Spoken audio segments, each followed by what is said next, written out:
Hello, hustlers. Happy Sunday at the time of recording this to everyone. Hope you've had a really nice weekend. And by the time you see this, hope you're having a lovely Monday as well. So let's get right down to business. This is the first week I'm going to give shout outs to the highest of the high performers. Pulling up the graph, I am seeing in first place, Miss Do It All, Mama Tries, Tiffany. 6 days of training, 6 days of mindfulness, and 6 days of clean nutritional eating that is good for standalone first place at the moment. Congrats, Tiff. Killing the game. Better keep up, Brian. That's her husband. Also playing in the game. And also big shout outs to, let me pull this down, David Applebaum. Nice job, baby. Keeping up with it. David has been doing great with his fitness, especially. And Charles Rios, three-way tie for second, along with Morning Magic Mike as well. Great job, guys. I'm really being exposed to the fact that I've got 4 of everything thus far by Sunday. I think I actually put something in wrong because I definitely worked out 5 and definitely did mindfulness 5, but food has been tough for me this weekend and feel like really revealing about my challenges over the weekend to eat clean when my food prep's gone. And yeah, just kind of like fending for myself on a Friday night and Saturday. So I drank too much wine on Friday, and then I ate like crap yesterday. So here comes Coach D Money trying to rectify his game because I'm in the middle of the pack already. Few other points, notes. The food prep this week, I was trying to do a big elaborate thing, but honestly, this weekend has been really tough for me personally, with time constraints, priorities, places to be, and obligations being pulled in multiple directions. I had a kind of a breakdown yesterday around a friend who thought I wasn't showing up enough for him, and caught between my woman as well, who needs time and spending time with the family. It's also my nephew's 1-year first birthday today, and my friend's birthday as well. So they have 2 parties at the same time. And it was really stressful to kind of make it work because I felt like a big-time failure this weekend. And as a people pleaser, it didn't feel like I was showing up for anybody, including myself.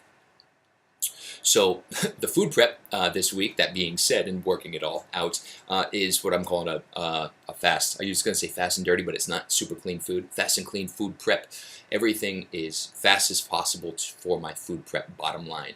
A starch, a protein, and a main vegetable that I do every single week. This is for you guys who also are short on time. I know it happens to everybody. I'm no special circumstance, but this stuff gets done really quick. We're already done with our food prep because I have 2 birthday parties to go to this evening, as well as filling out, looking at all your metrics, doing the videos, doing the recipes, putting it all in a vlog.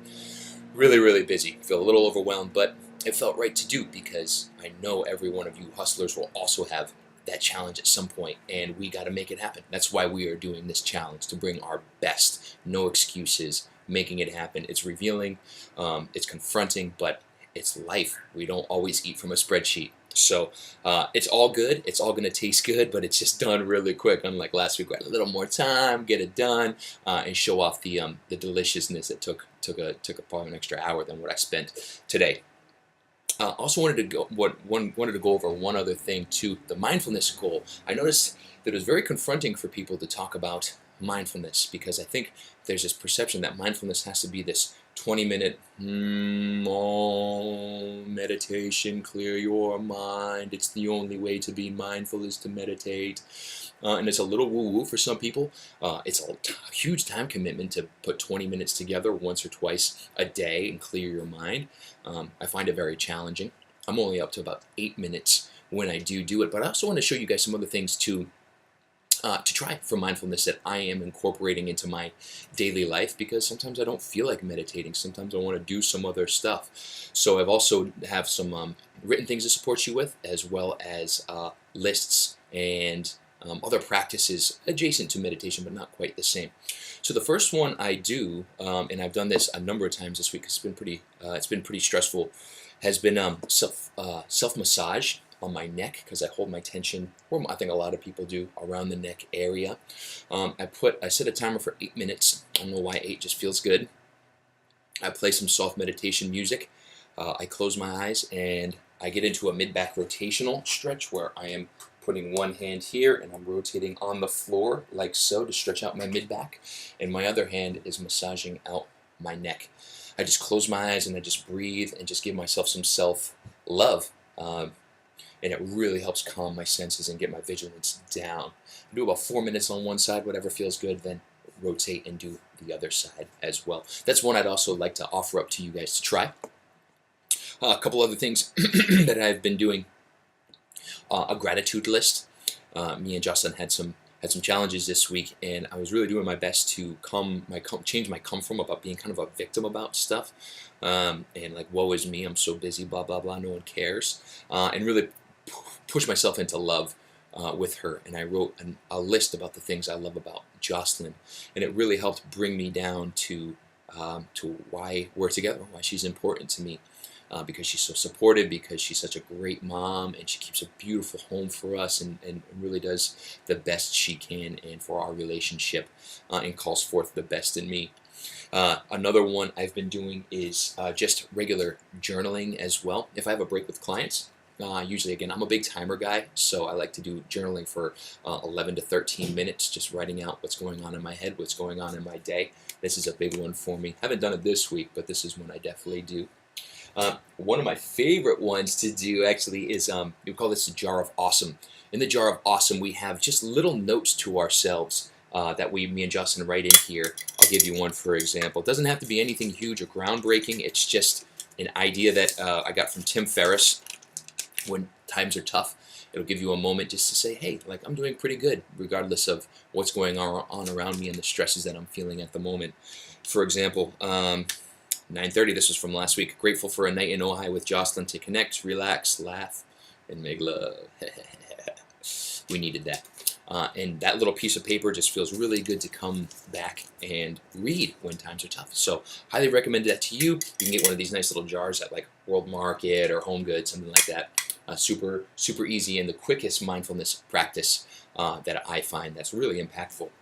Another one I use is a fear inventory. So I just use a regular one-subject notebook, and fear inventory we could spend an hour talking about, but it's essentially getting out all my fears on paper and say, dear God, I ask you to support me in removing these fears. So we write down, because I am angry at myself because ... I am angry at myself because ... and go all the way down the page. I do this for 7 to 10 minutes. Don't ask me about the times. It's just what I put in. And after I'm done reading it, I find someone to read it to. Not the person I'm writing about. If it's someone in particular, don't do that. Read it to a neutral space, and then you tear it up when you're done. You do not keep fear inventory. So I invite you to do a little more research. It's actually part of the Alcoholics Anonymous program, but it's very helpful if that's not an issue for you to stay cleared off with the stuff that comes up in life, the fears, the anxieties, the not enoughness that I deal with, and I would imagine most of you do too. Fear inventory is another one. Let's see what else. I've got a little list here. Just want to make sure I covered all 5. Fear inventory, gratitude listed, that self-massage. Yeah, last one I learned called the chakra vowel sounds. This one's, again, you could spend a lot of time. I took a whole workshop on this, but what we do is we have 7 chakras, if you believe in something like that. I know it's woo-woo, but I dig it. And each one in my course I learned that has an attenuant vowel sound that comes with it. So what I do is I take a big inhale through the breath. I'm going to stand up and show you. I put one hand on my reproductive area, take a big inhale and go ah, and then I add my other hand at just above that and go oh, and then to my solar plexus ooh, and then to my heart ah, and then to my throat a, and then to my eye e, and then to my third eye oh. So again, that's just one I do in the morning to myself when I don't have a lot of time, but I just need to ground down. Again, it's ooh, oh, I, a, e. Sorry, I said O in the first one. E, ooh, oh, I, a. touching on all 7 parts of your body, and I just find it really helps clear myself. So other things you guys can add, I'm welcome to use them or try them. If you have any more questions, reach out about it. I know this is a super long video, 10 minutes. If you're sticking with me, thank you for that. Lot to share, and I want to get off my chest. So I hope you guys had a great week. Keep up the good work with the monitoring of the metrics and keep putting them in every single day. I'm trying to go back and figure out which one I missed, and it's a pain in the ass. So stay with it. Stick with it. Great job to all the highest of the high performers. I see you guys whooping up my butt. And yeah, have a great week. Love y'all. Reach out with anything. I'll talk to you Tuesday if you need me, and we'll connect soon. Bye now.